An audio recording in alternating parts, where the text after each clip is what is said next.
Slate, we had both a work session and an RDA meeting beforehand. Let's do a roll call vote starting at the end with Councilwoman Fillmore. Present. Yance present. Ivy present. McEwen present. Meekum present. Great, all five are here, so we can move on and accomplish the business of the day. Let's start with the prayer thought from Councilman McEwen. Well, I'm going to be brief tonight. As I was talking to candidate hopefuls that are placing signs all around town, one of the things that I offered to help some folks with was public speaking. And I happened to mention that the Gettysburg Address is only 272 words long, so you don't have to be long-winded to get your point across. But I think it's amazing as a country that we have the ability to participate in local governance and that we have the ability to have elections and to have free and fair elections. It's an amazing process, and I've also told people, pay attention, because what happens at your local government affects your life more than what happens at a federal level. And it's really amazing to find out how many people don't understand that. And I'm glad that as a local council that we are reasonable and that we've helped people understand that there is that difference. And it is a testament to everyone who sits on this council that people say, well, I sleep at night. I don't really have to worry about what's happening in my local government. So pat yourself on the back if you need to. If not, that's fine. But I'm appreciative that as we enter this new season of the signs coming up and going all over town, that buzz is out there and that we have that right and that privilege. Thank you. Thank you, Councilman. Here, here. All right, if you'd all stand and repeat after me the Pledge of Allegiance. I pledge allegiance to the flag of the United States of America and to the republic for which it stands, one nation, under God, indivisible, with liberty and justice for all.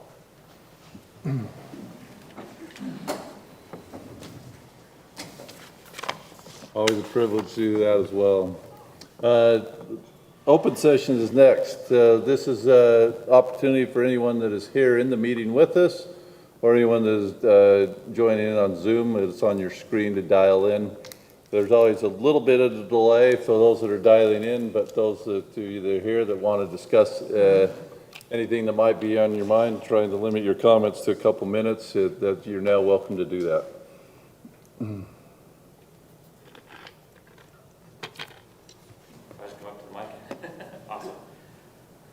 It's been a long time since we've been here at City Council. My name is Mike Remington. I'm the Centerville City Chair member, and I haven't met you, Brant, yet, but I've met everybody else on the council, and I've been correlating through email with Jennifer. But I just wanted to let you guys know that our Trails Committee is back up and active, and we're running. We really didn't stop a whole lot during COVID. We still got together and did some trail maintenance and things like that throughout the year. And while we were up on the hillside, we noticed there was an increase of usage, I think, from everybody. There were times where the parish parking lot was quite full, and roads leading up to that were packed. There was more ATV users up there, more side-by-side users, and a lot more trail runners, a lot more mountain bikers, a lot more families hiking. And since this last year, it's just grown exponentially. I do have some involvement with our local high school mountain bike team, and I can tell you right now our team last year was about 35 kids. This year we have 70 kids. I also reached out to our cross-country coach for Viewmont High School. Their team also doubled in size this last year. And as a matter of fact, it's the exact same increase as our mountain bike team. So they went up from 35 kids to 70 kids also. And they use the hillside quite often for their training and for their getting their endurance runs in and for their hill climbs. And not only that, but even our communities to the north of us and to the south of us, their teams have increased as well. So there's been a greater need for more recreational use up on our hillside. I've been in touch with the Forest Service. We've got a connection there to talk about some of their property that is available. That we could look at using for trail improvements and extending our current Bonneville Shoreline trail access. Obviously, we still have our current hillside below the V there that we've proposed trail multi-use trail plan a few years ago. that trail plan's still sitting on my desk. It's still sitting fresh in our minds. And there's more people in the community that know about that proposal and support that idea of having more trails up on our hillside. I know in the past we've met with the police chief and some of the people from the gun range at one of our open houses. And it's a great way for our community to self-police our hill. The more people that we have up there using the hillside in a managed way with trail signs, identified places to access the trail, restroom, parking, things like that, really benefit our community and also help just police the entire hillside. The more users that are up there, the less the hill gets ripped up and torn up. I was up there just the other night with my son and riding across the shoreline trail. I looked to the left at me and I saw 2 razor tracks just going straight up the mountain. And when you see that, it's like, why did they have to go just up the face of the mountain? Because now you've got to wait for that to either grow back or somebody else will see that and they'll start to follow that same trail. So it really does just decrease the beauty of our hillside up there. We've got an excellent amenity up there for all of our community.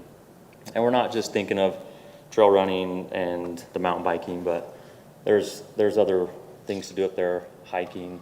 We've made some extensions already on a couple of the trails, and we've got a very active and lively trail running and hiking community here in Centerville. So as a Trails Committee, we're firing back up.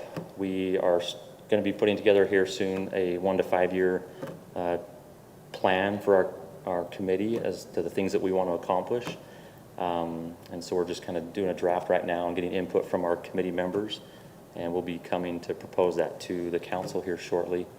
Hopefully with maybe next month's city council, if not the one shortly after that. But I just want to come back and just let you know that our Centerville Trails Committee's fired up and we're running again. And we hope that we can gain the support from our city council because we have a greater need now. Things have changed. There's more people getting out and we need more resources for our community and our families. So I'll leave it at that unless you have any questions for me. Thanks, Mike. Okay, and thank you. Thanks for all you do at the committee. I know that you have a couple new members, and I think they've come from the aspect of trail maintenance and keeping things cleaned up as well too. So absolutely, we've got some new, fresh people on our committee that are very dedicated and very passionate to more than just the biking and the ATVs. They're very interested and passionate about the trails, hiking, and trail running. So yeah, it's really good. Things are going good. You guys have been doing great work, and I just also want to say thank you. And it's really fun to follow Centerville City Trails on Facebook if you don't already, because people post the most beautiful pictures too. And during COVID, our canyons and trails got used more. I know the Clearfield mayor told me they had a little contest going in their city to discover all these canyons, of course, and they were along Farmington and Bountiful and Centerville for all their residents as well too. And I know that the chief and both chiefs their officers were up there on many weekends helping out as well too. So they're greatly used, and thank you. Any other comments from the public? Nothing coming through online, Jennifer? Okay, we will close the open session then, and we will go to the business of the meeting. We have a wonderful opportunity tonight, the first item of business, thanks Mike, to do the appointment of city treasurer and the taking oath of office. This is Luann Childs, so come on up. Jennifer, you're going to administer the oath? We have to do the resolution first, right?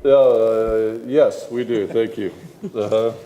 So this is a resolution number 2021-28, appointing Luann Childs as the city treasurer. I would motion that we approve resolution 2128. Second.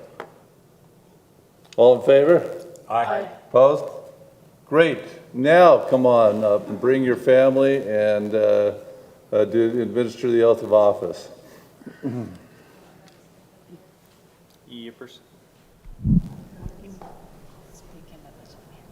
Okay, go ahead and raise your right arm to the square and repeat after me. I do solemnly swear or affirm I do solemnly swear or affirm that I will support, obey, and defend that I will support, obey, and defend the Constitution of the United States the Constitution of the United States and the Constitution of this state, and the Constitution of this state, and that I will discharge the duties of my office that I will discharge the duties of my office with fidelity. with fidelity. Thank you. Thanks, Luann. You have a speech? Oh, no. I don't speak this. But thank you for the opportunity. I really appreciate that and the confidence that you've all given to me. Thank you. Thank I'll you. take a speech. I think it's appropriate, Stephanie. Yeah.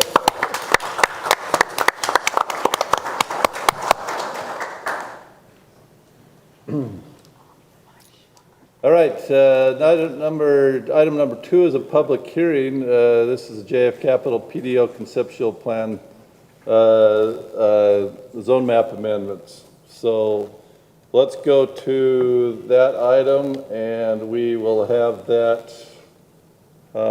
Is it Corey, you presenting that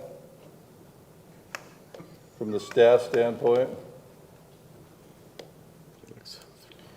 Thank you, Mayor, members of the council. This should be familiar to you. This is the couple of lots that are just south of the Megaplex Theater, lots 2 and 3.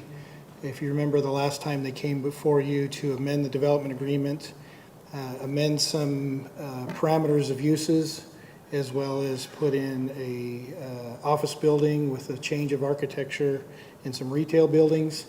They've chosen to eliminate the office portion of that last debate that you had. And so the office in its new architecture has dropped off their amendments. They've gone back through the process because they've changed some of the layout with the new buildings. And they're still proposing those limited uses addition. I think it's a recreational vehicle sales to occur indoors, and then a vehicle sales on a limited basis, not more than 10 display stalls, and then also an addition of 1 drive-through to one of the buildings. And then it would just be the retail uses that they can find in the marketplace. So Planning Commission's looked at the new layout. It doesn't just they still have to do their plat amendment. You pass the plat amendment, that's still sitting in effect. They're not changing that original configuration of amending the plat. They're just changing the layout for the buildings and the new detention basin. So Planning Commission recommended approval to you. Thanks. Any questions for Corey? Appreciate that. So the applicant, do you have anything to say, applicant? Come on up and introduce yourself to the microphone, at the microphone. Hi, I'm Glenn Gersberger from JF Capital. I was here before when we introduced the initial plan, and since that time, obviously, we've made some changes, primarily because of costs. We just finished the second office building over in that park, the new office building, and based upon the costs that we incurred for that building and where rental rates are today, we just didn't feel justified in trying to build another office building. Whereas the retail product that we have designed, much more affordable, rents are there, we think it'll be much more successful for us. We're anxious to get it started, so anxious to address any concerns or issues that you might have. Tangential question, not related to this. She's mentioned that cost was part of it for the office building. Are you having problems filling that with tenants, or? The office building is full, primarily with our company.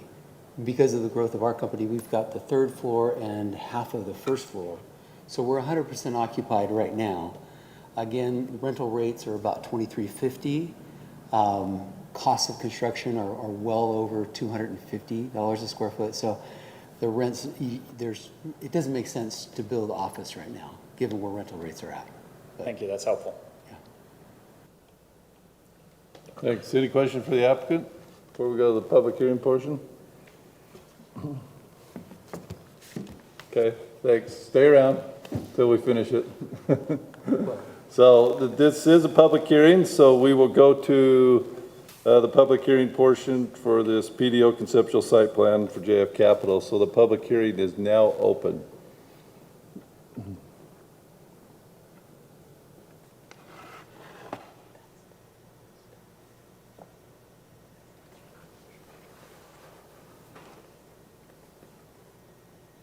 Those that are on Zoom, it's on the screen. If you want to call in, we'll look for raised hands or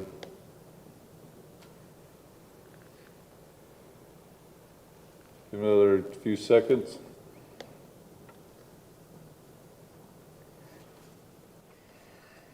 Seeing no public hearing either from Zoom or those that are in attendance, I will close the public hearing, and we can come back to any further questions that council may have.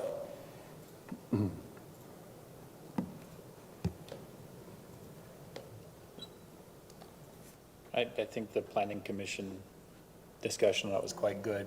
I'm comfortable with it. I would motion that we adopt ordinance 2021-16. Second. We have a motion and we have a second. Let's do a roll call vote. Councilwoman Fillmore? Aye. Councilman Ince. Ince? Aye. Councilwoman Ivy? Aye. Councilman McEwen? Aye. And Councilwoman Meekum? Aye. That motion passes 5-0. Thank you. Let's go to item number 3.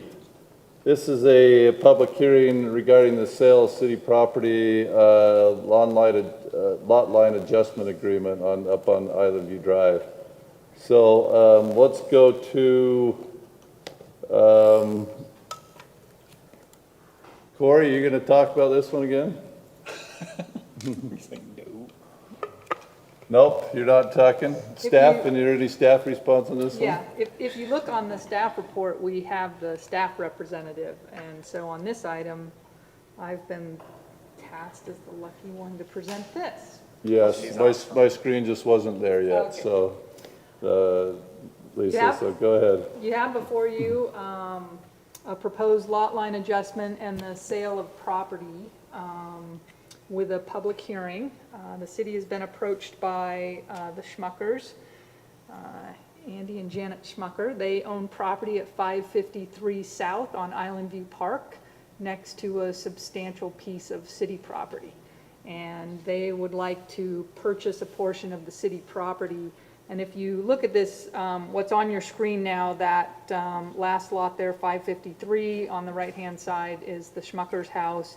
And you can't tell from this topography, but there's a steep hill that kind of goes into a flat area that is sort of what the Schmuckers are proposing. And if you could go to the Exhibit C proposal, this shows what portion of that property, the city property, the Schmuckers would like to purchase. And so the green represents their current property line, and the yellow represents what they would like to potentially purchase from the city. This is from a prior, the applicant has submitted this, and the garage is not there, the left-hand white, but that was proposed. It may not be proposed now, but anyway, they're proposing to purchase all of this flat land. There's a couple issues here. We've drafted an agreement for your consideration on this, but I do have to say, as indicated in the staff report, that staff doesn't generally recommend selling city property because it's very costly to acquire and difficult. And in this situation, there is a gas line that runs through this piece of property. We haven't looked into the engineering of where that is, how big the easement is that governs it, but there is a gas line. There's also been some concern raised by Dual Creek irrigation. There's been some, as you can see, some encroachment on the property, and the Schmuckers have been dealing with secondary water, and Dual Creek has some concerns that they don't have any water rights to water this new piece.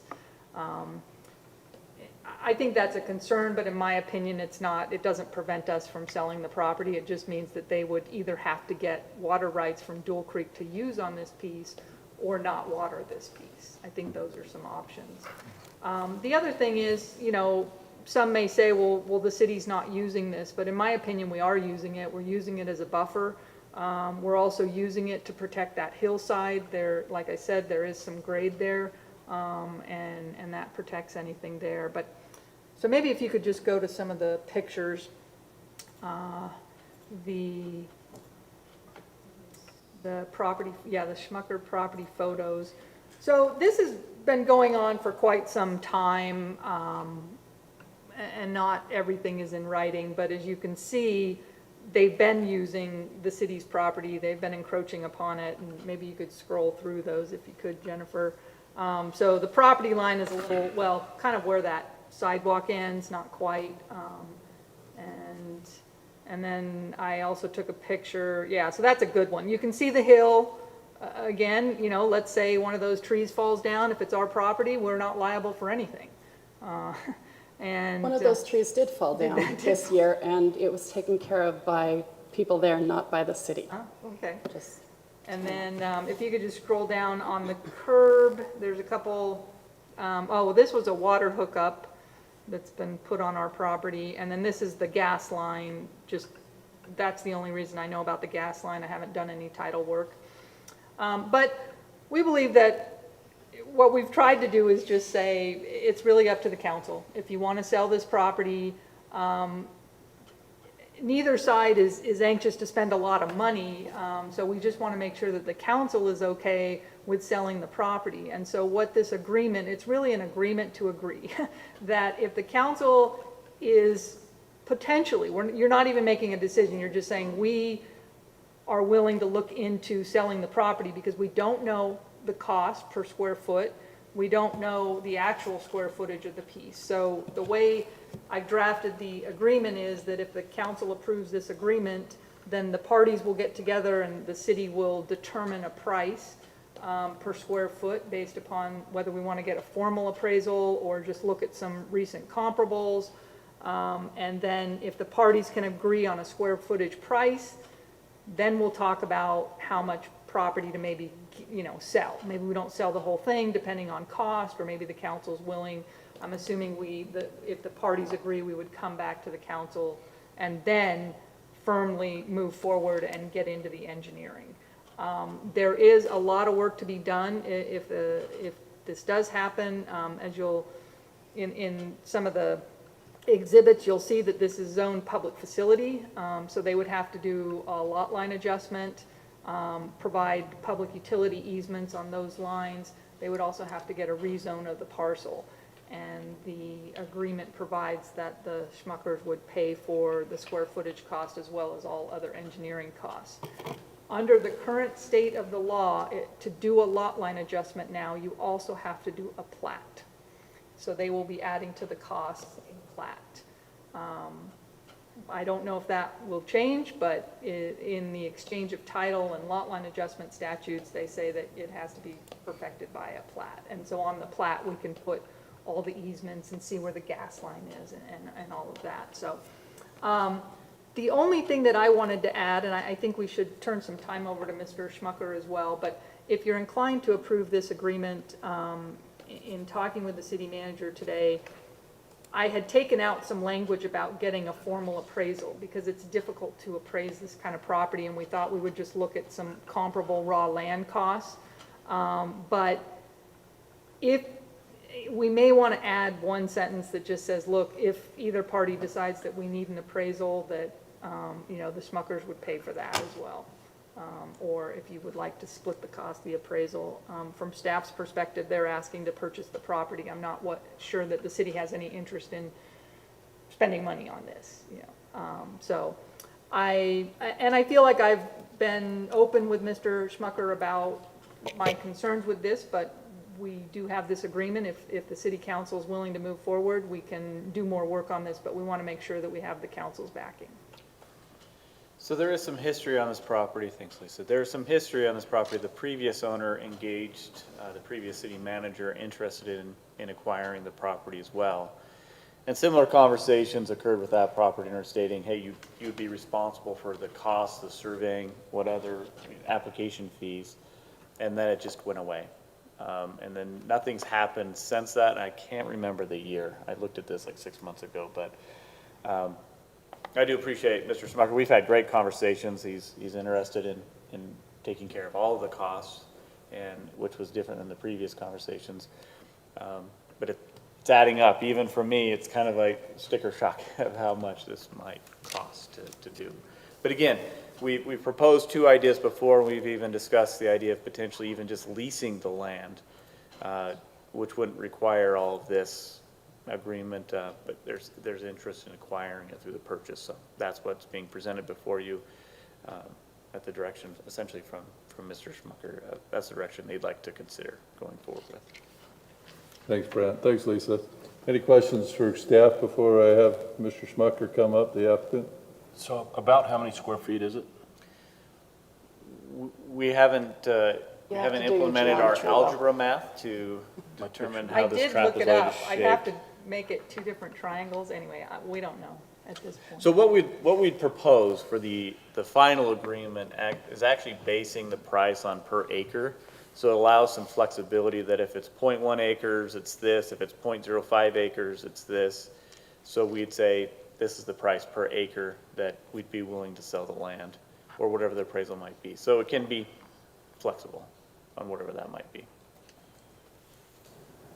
With comps being what? Where would we come up So with that this is number? where it gets complicated. I don't want to get too much into this. Lisa, I don't know how much you want me to get into it, but this would definitely, we're now going into potentially a closed session discussion that we'd be proposing later. But we have recent comps of Davis County improved land being sold. We have comps of raw land being sold. It's somewhere in between. And that's what us as a council would need to put value on that. And that's where having the conversation with Lisa and making the recommendation that the two sides may disagree on what that value might be. If we're hard and fast saying this is what we're willing to sell it for, then that ends it. But if we're willing to kind of negotiate, we can go there, or if we just aren't on the same page and appraisal happens, and the Schmuckers would need to then pay for that appraisal for us to go forward, and then we would just agree whatever the appraisal is, that's what we'd sell for. So it gives us options. Again, this is an agreement to agree. We just want to make sure before, Mr. Schmucker needs some assurances before he invests all this money in engineering that we are open to the idea, and at the same time, we just need to make sure they understand how much we're willing to part the land for. Because again, we do have a responsibility fiscally to the taxpayers on what's the value of this land. But the agreement still gives us the right to decide our sales price. So Go with comps, and we can use those comps to give us that range to look at, and we can discuss that in that closed session of where we go. Which I'll allow Lisa, probably want to talk about just kind of the direction after this of what we would propose going forward with this. Is that fair? Okay. Mr. Schmucker, you want to come up? He's online. Oh, he's online. Oh, I keep pointing out there. Yeah. Sorry about that. You there? Yes, I am online, if you can hear me. Yes, we can hear you, great. Great, thank you very much for this opportunity to speak before the council on this item. I also want to thank Lisa and Brant for the time that they've spent with me. Been very helpful and very informative. I just want to take an opportunity to answer some of the concerns. If I can ask you to bring up that colored, with the colored lines, the overhead picture of the, yes, that one. Thank you. If you were to look at the yellow property, the yellow portion of the property, the yellow outlined property, the gas line is actually right down, it crosses the road right at the lower left-hand corner of that yellow section. So it's outside of what we're requesting itself. I understand there's setbacks and easements that we have to abide by, which is really not an issue. I do want to note that this gas line that we're interested in protecting runs across the street through the center of the neighbor across the street's driveway, down the hill, through the park that was just completely dug up, and then through the cemetery where they're digging all the time, And so I really don't think that the gas line is a true concern. The size of this parcel, I've put it through a CAD system, and it is just over 5,000 square feet. So as shown on this drawing. So that's about 1/9 of an acre. It's not a lot of property. The pictures that Lisa shared with you, the trailers that are there, the other items that are there belong to neighbors. And the neighbors, this neighborhood has used this lot for various reasons. Over the years, the water was placed there because it was used as a neighborhood garden. It was shared amongst a lot of neighbors. This is partially history before my wife and I acquired the home. When we moved in, and this was a fault of mine, I did not, I wasn't presented, nor did I really think about asking for a plot plan of this property. I was given one in my closing documents, but it was of some other subdivision someplace else, placed there erroneously. We assumed that the railroad ties was the property line, as they have been there since the 70s, and neighbors can attest to that. When the last garden was there 2 years ago, a vegetable garden from the neighborhood, the Dual Creek Irrigation came to, knocked on my door, said, if you don't stop watering city property because you don't have water rights, we will give you a fine. So if you noticed in the one picture, and you can almost tell from this picture, the area where the property line runs between the railroad ties and the driveway is that grass is dying, which is good for water conservation this year. I know I don't like seeing brown grass, and I'm sure the city doesn't like that either. But the sprinklers from my sprinkler system were placed outside of the property line, so just barely on the other side of the city, or onto the city-owned property, back when it was installed in the 70s. Dual Creek told me I could not water the city-owned property without a fine, so I had to turn that station off, which subsequently meant that my part of the property did not get any water. Currently, the plan is still to protect the hillside as a buffer.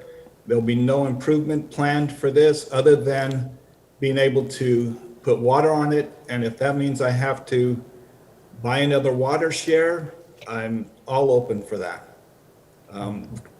We'll deal with Dual Creek on that. That should solve that concern.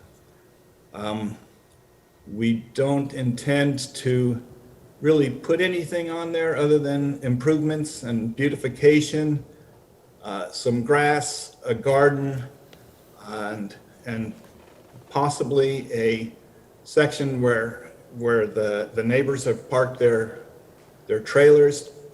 We'll put some gravel down and allow them to continue doing that. I have stated in the past, and I will maintain, that where the value of this property to the city, or keeping it, retaining it, is very little. The only person that would ever have interest, and you mentioned this historically, the only person that would ever have interest in obtaining this property and would actually take care of it and maintain it would be the owner of this home, which my wife and I own at this time. And we respectfully request that value be taken under consideration as we move forward, if it's approved by the council. And thank you all. I'm open for any questions. Thank you. Any questions for the applicant before we go to the public hearing portion? All right, then this is a public hearing, so let's open the public hearing on the sale of city property related to the lot line adjustment agreement at 553 South Island View Drive. It is now open.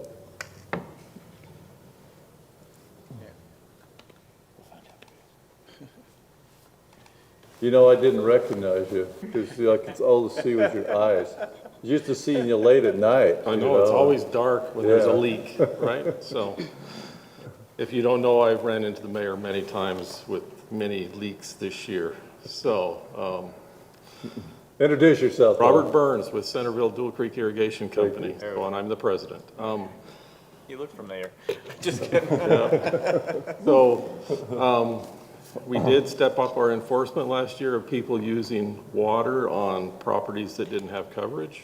And so 2 city properties were affected by adjacent property owners using water on those. And you saw in the photos that the property in question, that's owned by the Schmuckers, the pipes had been extended over onto the city's property and water was being used there. So I wasn't aware that he was the one I talked to, but I did talk to an owner there at the time. We've had, I think, 3 owners in our records for that property, and one I think only owned it for a short time. So, but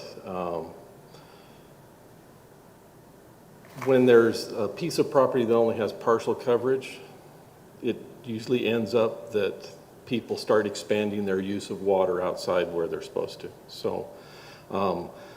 I would hope that if you sell them the property, I don't know if your code allows it, but you would require them to have secondary water on the entire parcel, not just the original parcel. So, and then it won't become an enforcement issue for us in the future. So, and that's really my only concern. They're complying with the rules. They're not breaking our rules as far as, you know, applying water there to something they don't own that has no shares attached to it. So, any questions for me? So you're open to him buying shares for that part, like he stated in his thing? He would have to approach the board of directors, usually through me, and the board of directors would decide that. But it commonly happens. We have accounts that have shortages or properties that have not kept their assessments current and they've lost their shares in connection, and people come back and approach us, a new owner, just, why don't I have secondary water? You know, they'll come in, and usually it's the developers that buy those properties through foreclosure, things like that, and they pretty much are required to do that because they're changing a lot. Here you're just adding to their property, but you are, I don't know that it's within your code that you can require them, but it sounds like they're amenable. So, and the board typically does approve those. So, That's good to know. looking at it, if it is 0.11 acres, and his acreage now is 0.34, we round to the nearest tenth, so he would end up at, he would have to buy 0.2 shares, which would be $2,000 at the current fee schedule. A tenth Can of I it? talk to you about the current fee schedule and bills when Yeah, we're not on I this see your topic? email, Thank but I have you. a whole long, a lot of people to respond to. Don't leave, I need you. Yeah, so. Thanks. And I was planning on sticking around because I know you talked about conservation in the work session, and you're going to talk a little bit when the mayor gives his report. So if it doesn't last too long, I'll hang around for that, so. We'll do our best. Thanks, Robert. Okay, more on public hearing, both in person or online. Do we have any online? So seeing that there's no additional comments on the public hearing, I will close the public hearing. We can come back to council. Any questions that you might have for the applicant or Lisa? I was having a sidebar with Brant on, if that's the same gas line, isn't that the high pressure regional gas line going through there? So that wouldn't. Under the Oh, neighbor's, so, but I don't know. Yeah, yes, it is. So And it that's goes under the neighbor's driveway, yeah. Yeah, so I'm looking at it as really a non-buildable parcel due to the gas line. It is. So the intended use seems to be compatible with that because you can't really build on top of that regional gas line. Because that was our pickleball court discussion. Yeah. They were looking at what, 5 5 years before they're doing a replacement? 5 to 7 years max? And there is an easement, I can't recall the width of that easement if you can, Lisa, but I want to say it was 15 or 30 feet, 15 feet or something like that. Yeah. But that's the kind of thing that will get determined through the process, and I don't have a problem with agreeing to the agreement to further decide if we're going to agree further. Lots of agreed in there. I'm still unpacking that one, so yes, let's proceed. So, Perfect. that's right here. Sounds like you read the agreement. You agree? Exactly, right? Where is that? So, do we need to make a motion on this, or did you just? We would like that amendment. Yes. Yeah. We Unless would you like want to make that an agreement on amendment it. regarding Should the I make an appraisal. agreement that we agree to the agreement? Well, There it is. you need to restate that. Councilmember Fillmore? Yeah. We just want just add in that amendment, the appraisal, the cost of the appraisal. If the Okay. parties can't agree on the cost, will be. All right, so I would make a motion that we approve this preliminary first step lot line adjustment agreement as written in and presented in the staff report, with the amendment to add that if an appraisal is determined to be needed, that the Schmuckers would pay for that appraisal. Second. Motion second, further discussion? Do a roll call vote. Councilwoman Fillmore? Aye. Councilman Ince? Aye. Councilwoman Ivy? Aye. Councilman McEwen? Aye. And Councilwoman Meekum? Aye. That motion passes 5-0. Thank you. All right, let's go to the next item. This is item number 4 on the agenda. Standards and specifications, details and drawings for public improvements. This is resolution number 2021-30. Staff representative is Kevin Campbell. Is there any other staff that wants to talk on it? I told Kevin on this one I would handle it because it's a very minor issue. And See, I found my page that time, Lisa. I got I it. know, it's perfect. I saw the look on your face, like the Bears found it this time, but Kevin's not here. So you got it in, Lisa. Yes, this might sound really familiar. We did this a few meetings ago where we adopted the new standards and specifications. And after the city adopted those and we signed the resolution, there were 2 small changes that ESI wanted to make. One was to a fire hydrant and one was just a correction on detail on the driveway. And so I did not feel comfortable just sliding in, even though maybe it was just a correction or a typo. So anyway, we're just asking you to re-adopt this, and then I will post it again to our municipal code online. As long as I don't have to reread the entire thing. No, well, and this is We just slid the- in a few other things. I was going to say, you probably could have gotten away with it. And this is just the detailed drawings. It's not the entire package, yes, the however many 180 pages, but actually it was more than that. So this is mainly for me, just please re-adopt it and we'll post it, and then we won't have to have an amendment. Say pretty please. I would propose that we approve 2021-30, amending details to drawings as part of the city standards and specifications. Second. Motion is second, further discussion?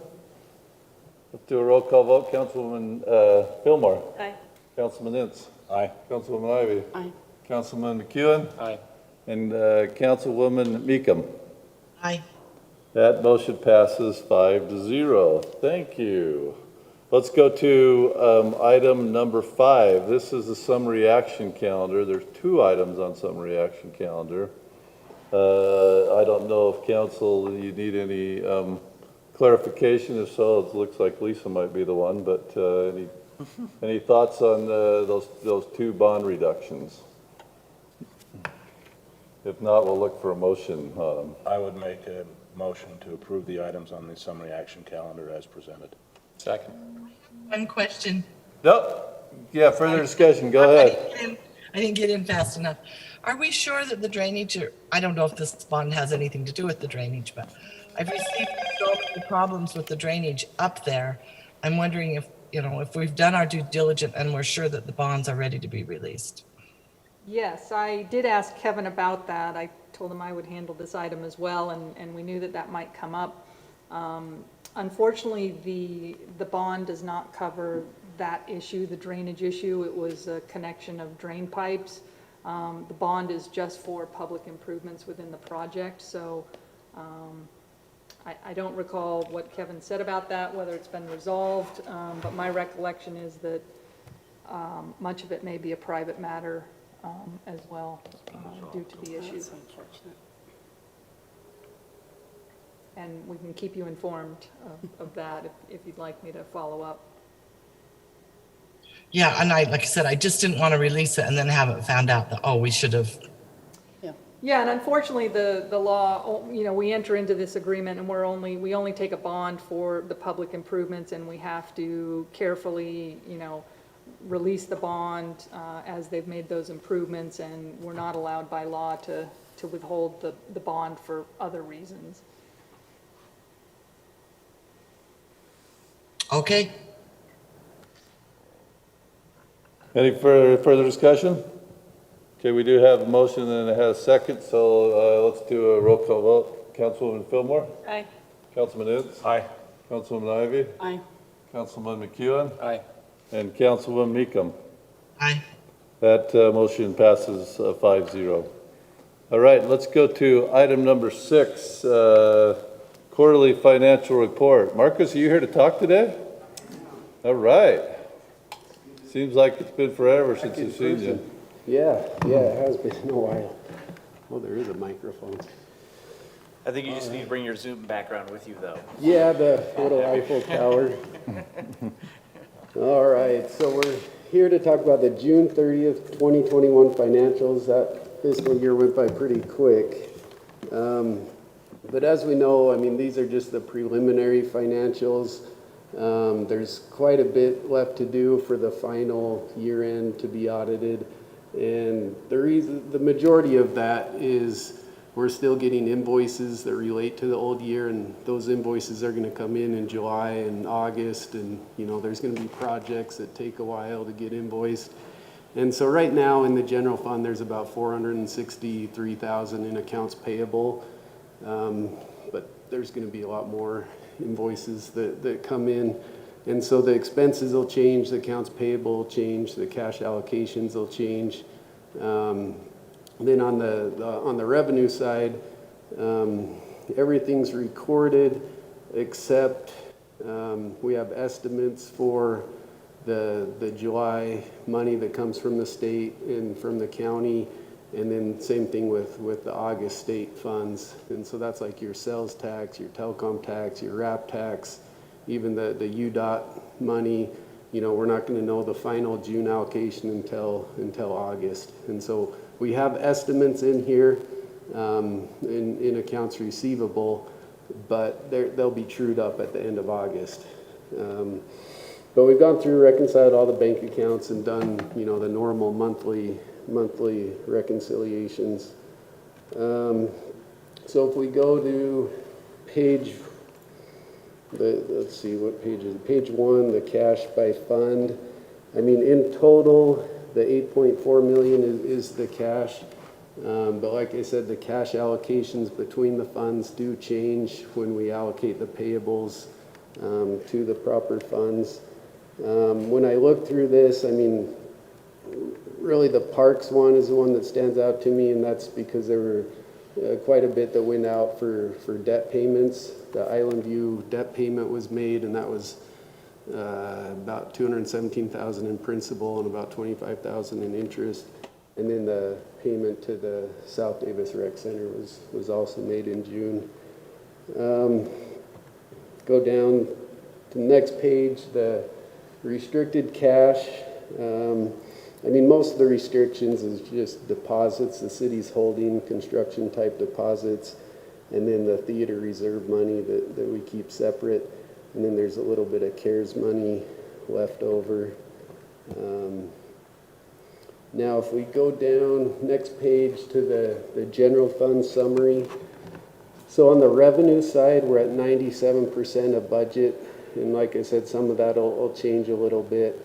I did a little comparison to year-to-date for last year, and we're up, about 1.8 million. But most of that's due to the CARES funding and the increases in the admin fee charges. And what those are is, you know, the general fund pays the employees to do the utility billing, the attorneys, the IT, and so the general fund charges the other funds like an admin fee, and so that comes back to the general fund to cover those costs. And then sales tax increased, about 300,000 or 400,000 compared to the prior year. And if we go down on the expense side in the general fund, we're 87% of budget. And where the main increases were, which makes sense, I mean, there's a 400,000 increase compared to the prior year in the emergency management department, but most of that's from the windstorm and for the CARES money. And then the police increase was about 500,000. But all these increases, they're not over budget. They're all within budget. But police wages is where probably the biggest, well, it is the biggest amount of the CARES money was allocated to. And then the streets department's up about 200,000 compared to last year. And there's large capital equipment purchases this year. But they're all within budget. Any questions about the general fund before we get into the other ones? Okay. So if we go down to the next page, the RDA fund, not a whole lot of activity in June. I mean, most of that comes in April with the property tax. The expenditures, on line 5, I mean, most of that is the admin fee back to the general fund, or it's theater reserve expenditures that are approved through that board. And then there's contractual agreements of payments that are made out of there. And then the transfers to other funds, those are going mostly to parks and to debt service, and then the Utopia Fund. Recreation, not a whole lot of activity in June. I mean, under budget on the revenue and the expense side, so nothing too out of the ordinary in that fund. RAP tax looked just a little over budget on the revenue side, just under budget on the expense side. RAP tax is up about 30,000 compared to last year, and that's another one that'll be trued up with the July and August payments. Cemetery, not a whole lot of activity in that fund either. And then the debt service, the debt payment was made, I believe, in May, but that's the last payment, and that debt is paid off. If we go down to the next page. So the Parks Fund, we're right on budget on the revenue side, and expense side's on the 86%. Most of that, we talked about that's the payment on the South Davis Rec Center, the 100,000 of them, and then the Island View debt payment. And Transportation Fund, I mean, that's the Prop 1 money, the Class C money. So those look right with budget. I mean, on the revenue side, it shows 78%. But really, what kind of skews that a little bit is that use of fund balance. And so during the year, the city just planned to spend more money than was going to come in revenue, because they had built up some balances, so it was planned to spend more. And so when you do the budget, you have to do a use of fund balance. It's really just a plug, so your budget balances. And on the expenditure side, the big project was that 400 East project during the year. And the Utopia Fund looks right on, the payments come in and go out, right with budget. The Water Fund, when you look at the operating, which is line 30 on the revenue and 33 on the expenditures, they're right with budget, 100% on the revenue, 97% on the expenses. But overall, the fund looks good, even with the projects. I mean, I know a lot of these have been amended over the past couple months. And sanitation fund, that's one we're going to go back through and look at all the expenses, because we are slightly over budget right now, is what it's showing, about 8,000, 8,900 over budget in that fund. So we want to go back through the expenses and make sure everything is coded properly in there. Marcus, if I can just interrupt. We did discuss this 2 years ago, this fund. We didn't increase the sanitation fees as recommended. So we anticipated using fund balance, but our expenses were still a little off. But just be aware that's still a budget that we may want to reevaluate how much we charge for fees. Right, Marcus? Okay. Right. And in the drainage fund, the operating line 3, we're at 109%, so a little bit more than expected. And then overall, we're at 94% on the expenditure side. So, I mean, nothing. I mean, there were a lot of projects in the drainage fund this year, but those were watched real close with through the budget process throughout the year. And that's a fund where there probably will be some more invoices that we see come over the next few weeks. Telecom Fund, this is another one we're digging into a little bit, because the expenses shouldn't be higher than the revenue, and they are a little bit. And so we want to go back through, and we have a big binder. Jolene was helping me with it, but then I found out she retired. So so we'll go back and see what happened there. But normally we get a little bit extra because there's an admin fee that we get to collect. And so typically we always have a little bit higher revenue than expenses. And so that's one area that I do want to dig into a little bit. And then the Whitaker Fund's closed out. I mean, there's just a transfer to move that out. Fund. But really, that's the summary. I mean, there's a lot going on this year with the COVID and with the projects. But overall, I mean, they've done a great job keeping up with the budget and all the budget amendments. And so just work with Jake and Nate and, get this all ready for audit and for the auditors. And but overall, it was a good year. So, any questions about June? Thank you. Okay, thank you. Thanks, Marcus. Yeah. Appreciate it. Good to see you back. And Yeah, you too. Thanks for all you do for us. And you're out of here before 9 p.m. It's a good night, right? Yeah. Yeah, usually you're waiting around, aren't you? Okay, let's go to item number 7. This is minutes, reviews, and acceptance of 5 different meetings. Any changes or questions on any of those 5 minutes from any of you? Motion to accept the minutes as recorded. Second. Motion is second. All in favor, aye? Aye. Opposed? All right, that's unanimous. Item number 8, our city council report for this week is Councilman Ince. Things have slowed down a little bit with the summer and heat. We did not have, well, I guess go back 2 months, we had an activity in April, which was, since I reported, which was the shakeout. Although I may have reported on it thinking about it. During the shakeout, there were 8 specific incidents placed by public or by Parks Department and 5 of the 8 were located by the various districts and reported.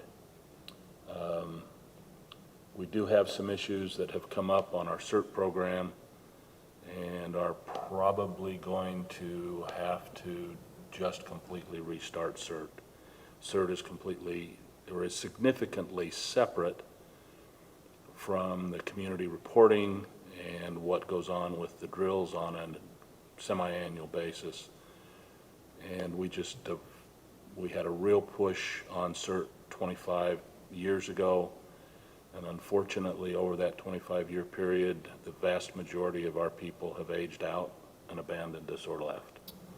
So we're looking at having to rebuild. The tree board has been active. They have provided significant input on appropriate trees for park strips, appropriate trees for Centerville, and a wide selection of trees that will do well in Centerville. Things have been posted on websites. There have been some virtual tours and physical tours, self-guided tours made available to see the variety of trees that are in Centerville and will do well in Centerville. And for those who have chosen to take advantage of that activity, it has been interesting. They've also published some significant information about watering trees in this drought year and things to help people, especially people who had fruit orchards and things like that in town, of which there are a fair number. So unless there's any questions, that's the majority of what I've got to report on that. I did have one other thing that I had wanted to bring up.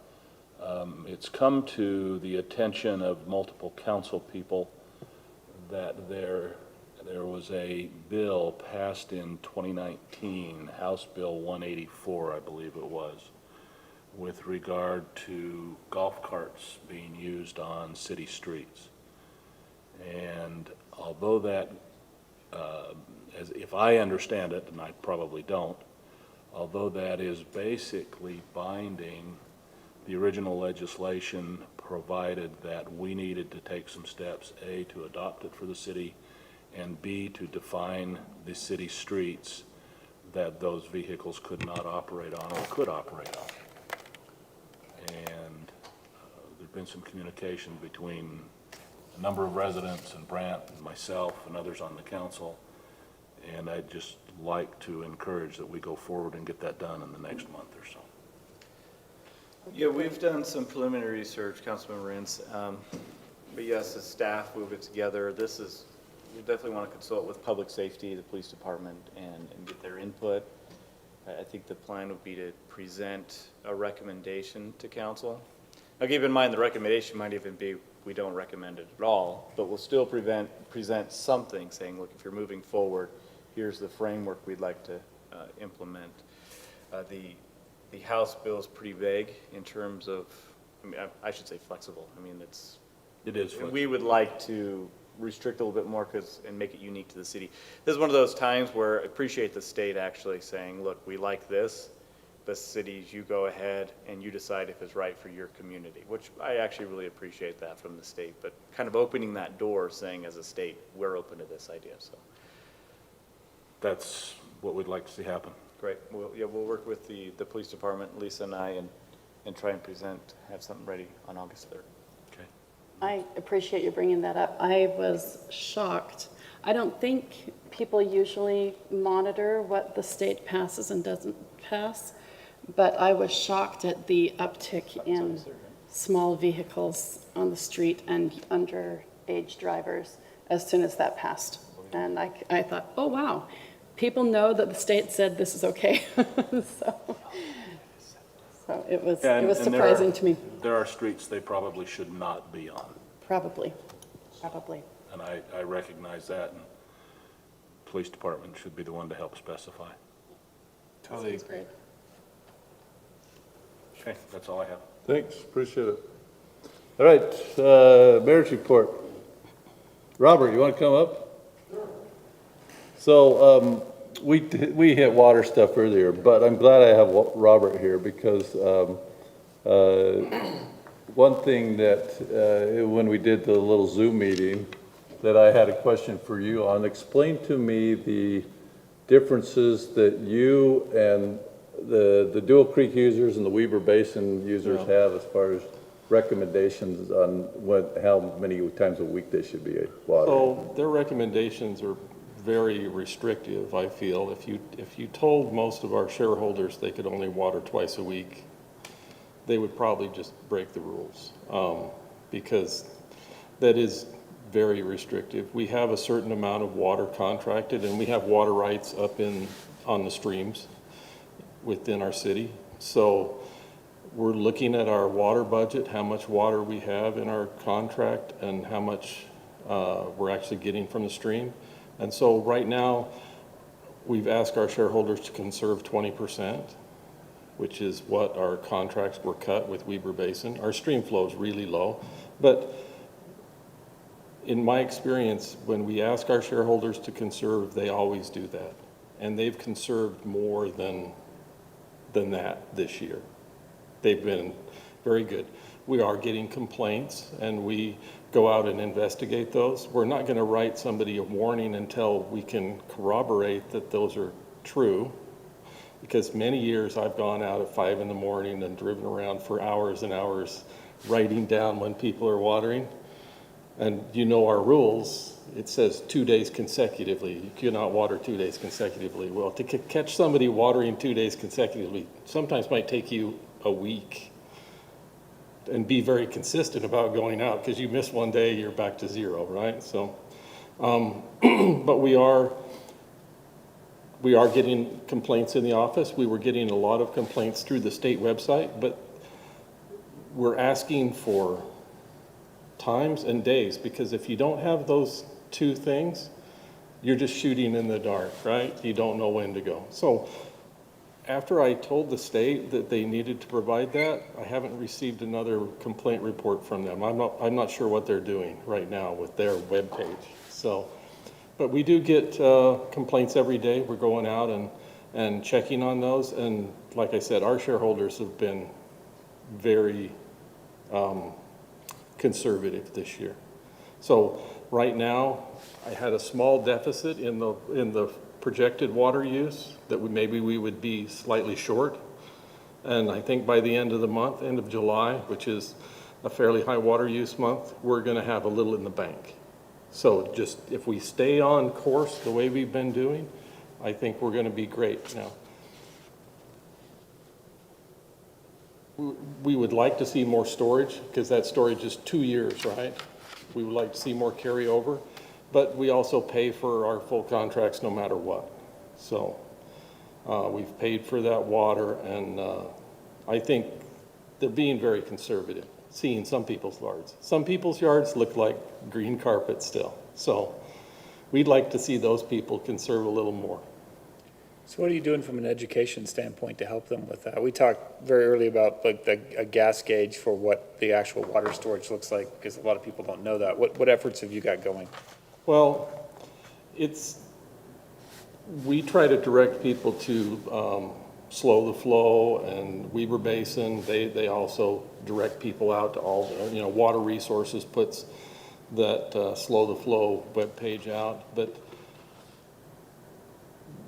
usually we don't know what's going to happen until right before delivery starts. And then it's a rush to know, and to try to manage how we're going to do it. This year we had some trouble getting some information up on our webpage, but that's our main interface with the shareholders. Go there and look at the shareholder letter. It talks about the conservation, and then every time we have a contact, we're giving those people shareholder letters, even if we're just talking to them about watering. If I haven't seen somebody breaking the rules, but we're getting complaints about them, we'll go and talk to them before we write them a violation. So, and the only people we've ever shut off are people that are applying water to property they don't own, or sharing water with their neighbors who don't have shares. So because it's a shareholder organization, those shares are what you get a portion of the total available water, not a water right per se, or we're all shareholders in the corporation. so.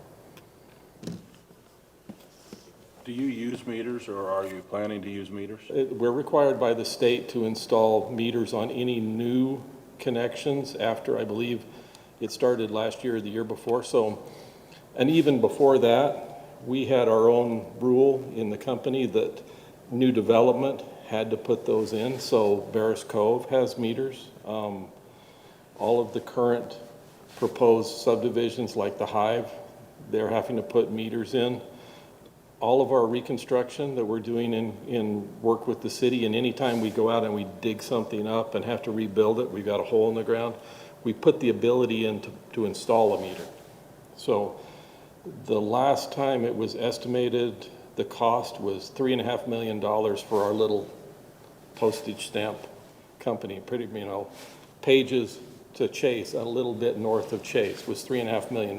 So if you look at maybe 2,100 shareholders, it's a pretty significant fiscal impact to them. And the state is not ponied up very much money. This year they put $2 million in a 50% grant matching, 50% matching grant fund. And the last time it was estimated for the cost, you know, we have the largest secondary water system network in the nation, this area of northern Utah. That cost was over $400 million.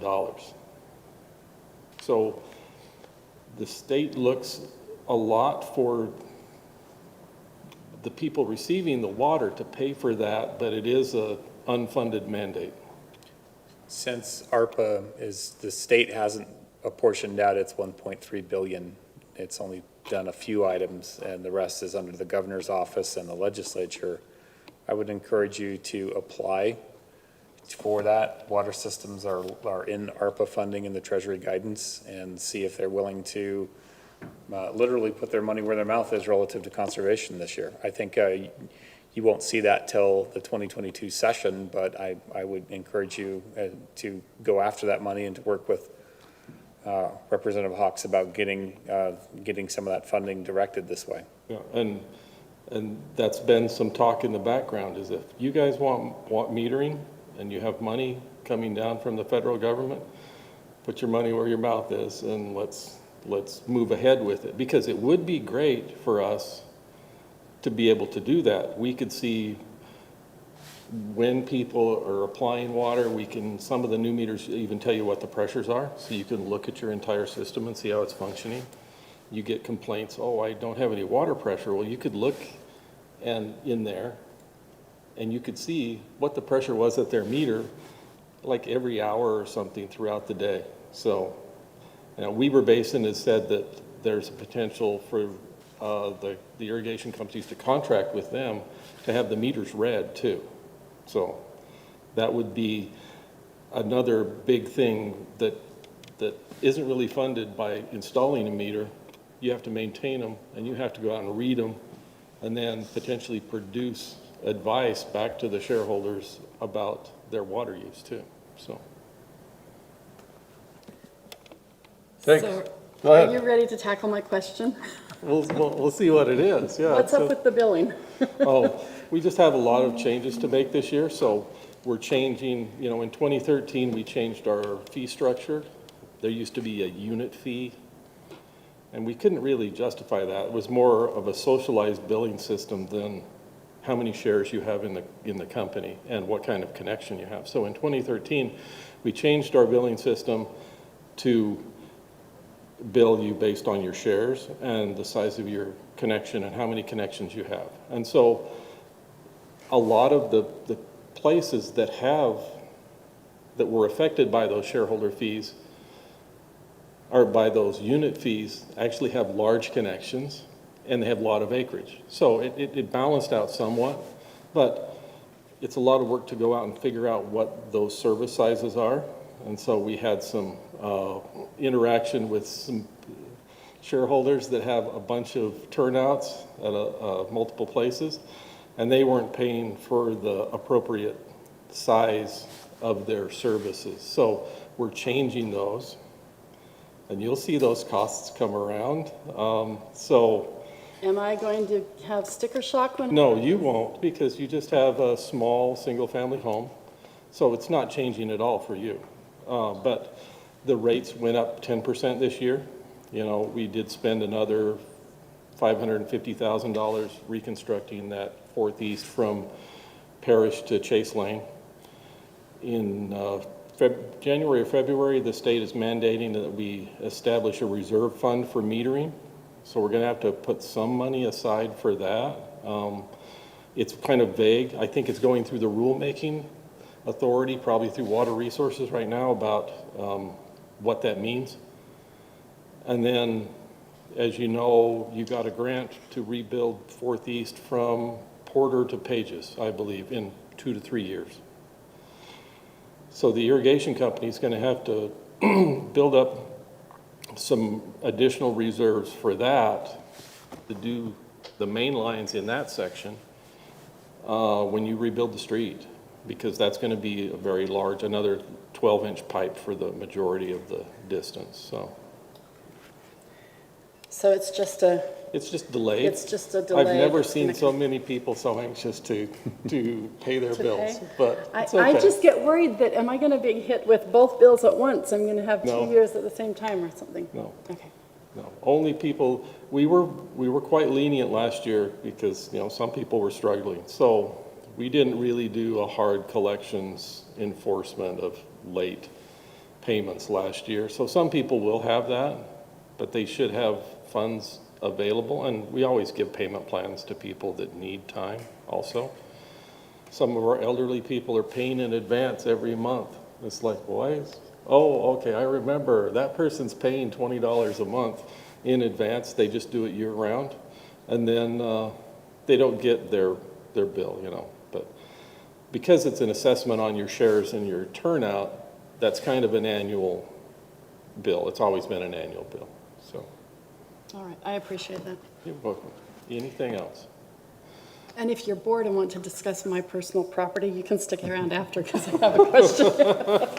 Okay. When are you anticipating shutting down secondary? Weber Basin will stop delivery on October 1st, and so we won't be able to keep the reservoir full. Right now, we're getting 2 acre-feet from the stream, and today we changed from 14 acre-feet per day to 12 acre-feet per day from Weber Basin. So you can see the imbalance, right, of available water once they stop delivering.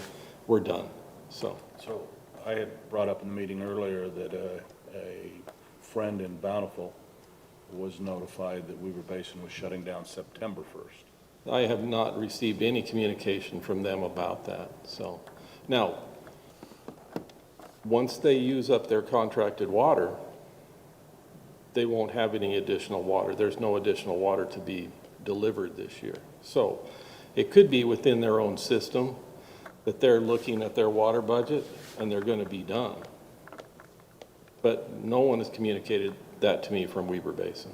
So if they do say that, then I'm going to have to try to get that out, and hopefully we can work together and maybe put it in the city newsletter or something that it's going to happen at that date versus October 1st. But that's the only information I have from Weber Basin. They would communicate that to me if it was out there, I'm sure, but. One would think. I would hope, yes. Thanks, Robert. Thank you very much. Thanks for hanging Thank you around. for your service. I've sat behind some of those types of positions before, and it's a lot of work, so. Yeah, thank you. So those that are here watching, looking in on Zoom, we're fortunate in this city to have irrigation water for our watering of our lawns and our gardens, and we have 2 systems, Roberts with Dual Creek, and then we have Weber Basin water too, in each of these. Those of us on the podium probably have, one uses one and one uses another, so we're grateful that we have that, and thanks for that report. The other thing that was in the packet, drought ideas. You can use whatever you want to use of those ideas and what we talked about earlier in getting information out there to the public. So I'll move on to the next thing. So the July, as we know, is a patriotic month, and we have practice and tradition of putting our flags on Main Street, and it's, I look forward to it every year. In fact, last year when we weren't going to be able to do any celebrations, we wanted to make sure those flags were up, so we got those up. But the question has come up of if we display them correctly. There's been two people that, one earlier and one today, that I got an email on. And so Brant was gracious enough to check last week, and it's short, but so I'll read it, but informative. This is from someone at Colonial Flags. They said, Brant, as I mentioned on the phone, the flag code was adopted in 1942. This was based on guidelines that were compiled by the American Legion in 1923 in the early days of the automobile, and they did not cover every conceivable possibility. Looking at the pictures of our flags on Main Street, I have received regarding flag placement, it really does fall in the gray area between the guidelines.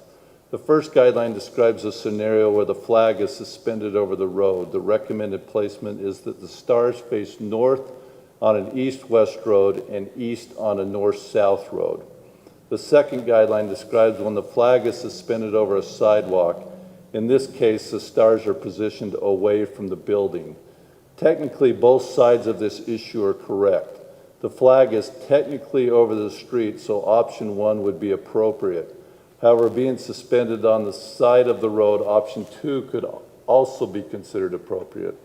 Option 3 would require a hardware change, but you could mount the flags to the telephone poles like you would your house on a 45-degree angle towards the street. The question becomes, as a city, which one meets the expectations of your citizens and the aesthetic your city is looking for. I teach flag history and etiquette classes regularly and would be happy to teach one either during a city council meeting or a separate event that could also be open to the public. The Von Simper, which I'm probably going to say this wrong, I practiced it, but the vexillologist, does anyone know what that is? It is a flag expert in the study of flags. So I think that's pretty good guidelines that we have there. So Brandon at the Red said, what should we do? And I says, we want to be respectful of the flag. It seems like we have an expert that has described that the way we're doing it does work and it is correct. And I know our Public Works Department has been very thoughtful and mindful of it in the past as well too. So anything, Brant, that I missed on that? No, I do appreciate community members voicing their opinion. We want to be respectful of our flag, and the concerns shared matter, and that's why we've taken this very seriously and we honestly have spent quite a bit of time on it. And I really appreciate Mark. After the concern last year, he did a great deal of research with the Honor Guard, with South Davis, as well as Colonial Flag, to reach out, and we felt the guidance was as we put them up. The concern is we've had complaints both ways. When Bruce was putting them up before Public Works, we were getting complaints the other way. So being in this gray area, we're going to get complaints regardless of the way we put it up. So that's a direction, I'll say, from staff perspective. Maybe we go to something more traditional, maybe not just the flag. If you look at West Bountiful's flags on their street, they actually have more of a representation of the flag, but they are actually following the guidance that the stars face east, similar to what our flags are. And so, but theirs doesn't look as obvious because it's more of a wavy representation of the flag, not the actual flag itself. So Farmington just has a traditional banner that says, celebrating the independence. And so, again, we don't want the flag to offend anyone. And unfortunately, it does sound like the way that we place them is going to offend somebody. And that's a concern from staff. For what it's worth, you explained it. It looks good. It's consistent. There have been people are years going to when get offended no matter what you do. Yeah, and there have been years when it hasn't been consistent. You go down the street, there they're have been flipped, years. so at least it's consistent. So really a shout out to Public Works and all that. I think they did a great job. Yep, absolutely. They did. Deal of effort. And that's why I called to follow up, because I wanted with to it than hear. without it. What's that? I'm sorry. We are better off with it than without it. Agreed. Absolutely. And so that's why I called, because I trust staff, but now I want to hear for myself, and that's why I reached out that final time, just to verify. And you can't really move to 45-degree hardware because then you have to illuminate it. That's right. So Although it is on a light pole. Some of some of them. Have to turn lights on. So yeah. And public to deal with that way as well. Yeah. So for your information, you spell that Vexillologist, and I did do some, and it's a study of flags. So thank you, Brant, for doing that. Thank you to our Public Works Department. Two other things. Number one, since we last met, we did have our 4th of July celebration, as you guys know. From 2 or 3 months ago, my biggest concern was having some sort of celebration and just being able to get our residents together again and feeling of the spirit of the 4th of July. I have worked very closely budget-wise with the Kernows, and she, on a regular basis, tells me what's coming in. She feels that they're right on budget or very, very close.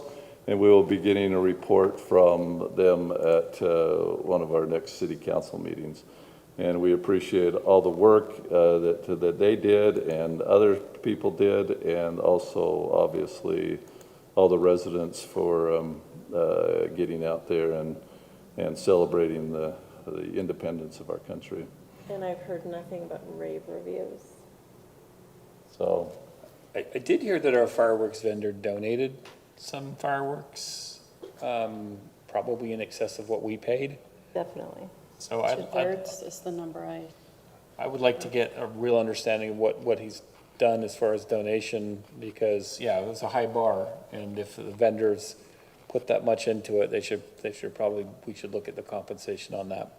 yes, that is correct. That is correct. Then the last thing, and I mentioned this in an email yesterday, Congressman Stewart confirmed that we have been approved for $1.5 million for Green Tank and $1.5 million 1250 West Extension. I am grateful to the relationship that I have with him. I talk with him about every 3 weeks on this or other matters, and that that was able to come through. I'm grateful to Brant and the Ferguson Group for the work that they did as well too, and grateful to our staff for all they've done. Now, I am a CPA, and you don't count your money till it's in the bank. So, dealing with the federal government, but he did say that I could bring it up, and so hopefully that will all come to fruition. So. I've taken probably more time than I normally take, so I will finish and turn it over to, unless there's any questions, then I'll turn it over to Brant for city manager's report. Great, thanks, Mr. Mayor. Just to continue on the grant, yes, that was a great win. Our contract with them is $60,000 a year, so to get $3 million in 1 year, I think is a heck of a return on investment. And this is really just the beginning. Honestly, I had no doubt the Ferguson Group would help us navigate the federal process. And I know sometimes it's not great accepting grants and it's tough, but in all honesty, I look at it as our residents pay federal taxes, and we're just trying to get our money back to Centerville. And so if we're not pursuing these funds, it's going to another state or it's going to another city. And so I appreciate the Ferguson Group and their diligence, but really Kevin Campbell, Mike Carlson, and Jacob have done really a good job working with the Ferguson Group navigating this one. But I think that's great. I was confident we would see some return. I wasn't sure how soon. Sometimes it takes a couple of years, so this is pretty good. And it's so huge that it's the green steel tank, because that's been a concern that we've been, it's been stressful ever since we first heard that we were going to need to, that it's just, especially with the water year that we've got going right now and the awareness. It was a campaign issue 2 years ago.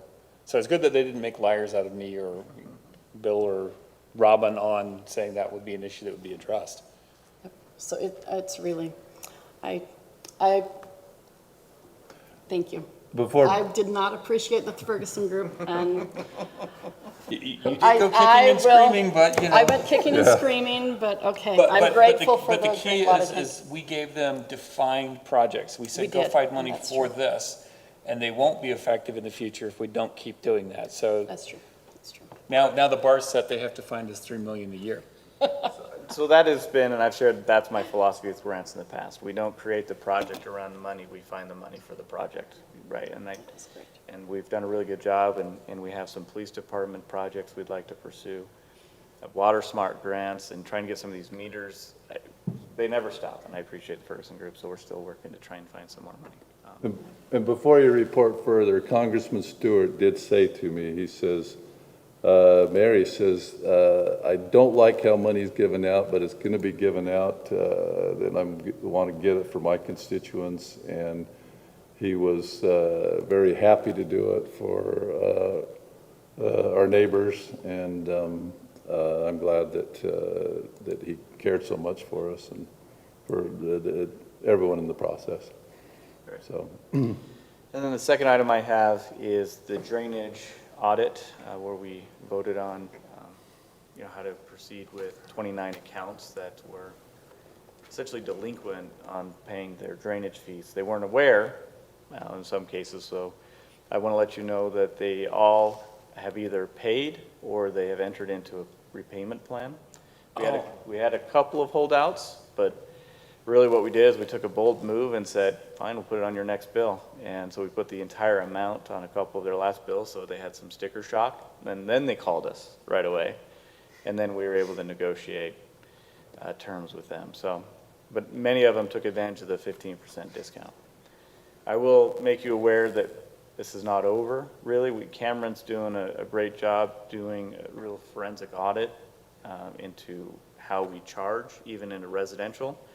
We're looking at how the sewer charges for dwelling units and we're EDUs, and we feel that our calculations have actually been a little off. So we're going back and looking at how we, primarily multifamily, those have been how we charging, and we need to be a little bit more consistent across the board. So we will be coming back to the internal audit committee to make a recommendation. We're still going pretty deep into the research, so.